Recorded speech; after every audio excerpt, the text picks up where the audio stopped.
Hi guys, welcome to Jagran English. I know you have been waiting for this car. This is Maruti's big ticket to a segment which has been doing so much in last few months. Whether you talk about the Tata Punch, the Kiger and Magnite brothers and the newly launched Citroën C3. Well, I'm talking about Fronx, which is based on Baleno. We are in Goa trying this car out. I'm going to tell you a few salient features about this car, and it is going to hit the market within a week. Delivery should start by the mid of April. So what is my take on the expected prices? I'll tell you in the video. Bounce.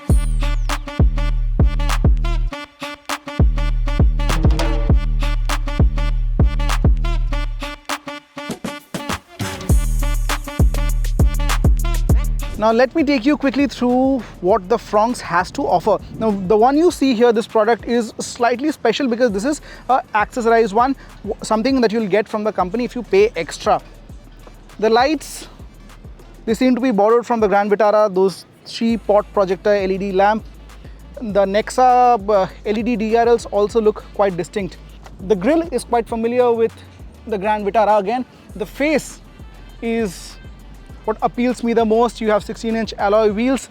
Looks similar to the ones used in Baleno as well. The platform is same hard-tech platform used in the Baleno. The car is actually longer, wider and taller than Baleno. The ground clearance has gone up by almost 20 millimeters. This one is 190. Now this is the biggest highlight on the back. The tail lamp is a connected light unit. Looks quite nice in dark. Solid elements which increase the appeal overall. These skid plates, the side plastic, tries to give that extra macho appeal to the Fronx. Now I believe if you're interested, you have seen this car at the dealerships. Also the test rides have begun. This car would be available in the market by mid of April. The prices would be announced in a week or so. It also gets strong roof rails. These are functional ones. Doesn't get a sunroof though, which is there in Brezza as an option. The C pillar has been extended out, stretched with this extra black thing, which tries to give it a coupe-ish feel.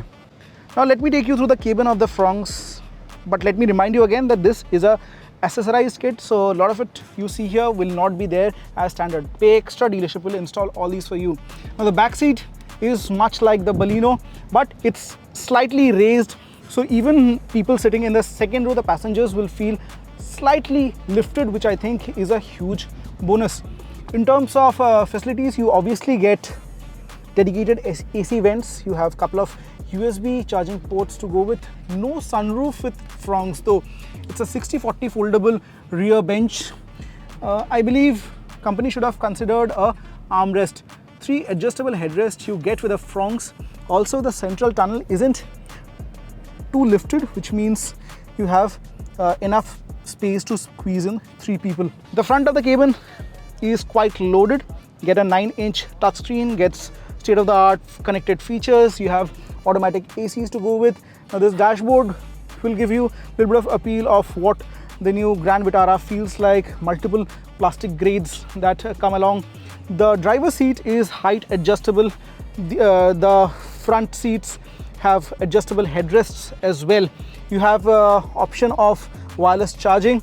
You have total 3 transmission options to go with. If you take the 1.2 litre K series naturally aspirated petrol with a mild hybrid that comes with a AMT or a manual, and you have a 1 litre turbojet engine which is good for 100 PS power, that is either mated to a manual or a torque converter, which you see in Brezza as well.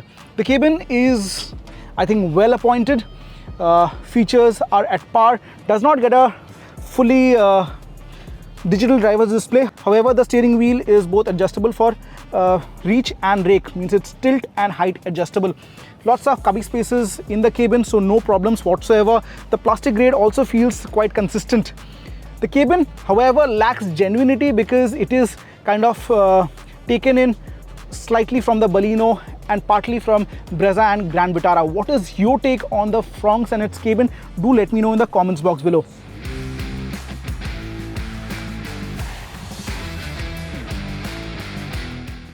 Friends, it's sunny and windy in Goa and I had the opportunity of trying out both the engines that are available with the Fronx. We had a little bit of stint on off-road rough jungle with a 1 litre reintroduced unit. It was there in Baleno RS, 100 PS of power.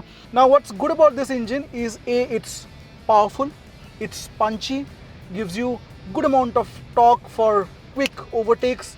Also 100-110 kilometers to an hour comes very natural. Is it as fun to drive as probably 1 litre petrol mills from Skoda Volkswagen? The answer is no. But in terms of Maruti standard, I think they have done a fairly decent job. It's paired to a automatic torque converter, which I think makes life easy, no doubt, but the tuning could have been much better. For example, if you flow the pedal, it is not that quick off the line.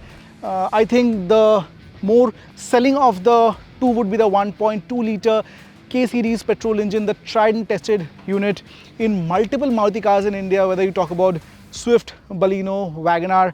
It's punchy, it's a good engine for city commute, has a good grunt for overtaking.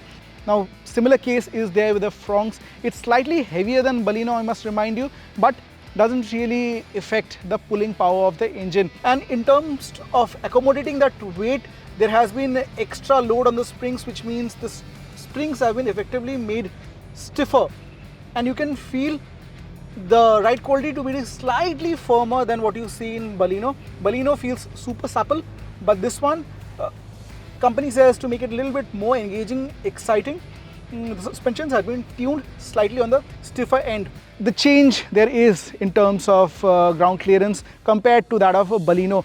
Baleno over tall speed breakers scraped its underbelly. That's not the case with the Fronx. Don't expect the Fronx to be a huge handler. However, if you're looking for easygoing car for cities, I think Fronx can be the one for you. The braking is decent, the handling is average, the engine is powerful. However, the transmission is where I think slight retuning should have been done. Maruti has delivered a car which should shine in terms of city commute, once in a while highway.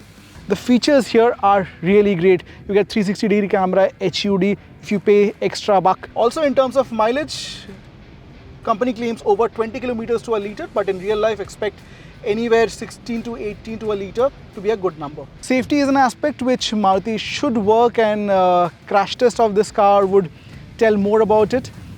But overall, I think in terms of drivability, it's quite easy going.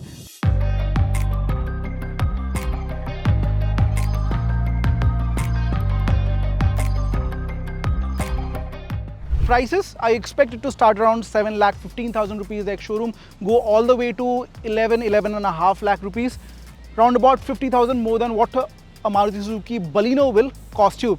Now I think this is quite a distinct taste from Maruti, especially in my books. I think this is probably the most value for money Maruti out there if you are looking for a car under 10 lakh of rupees.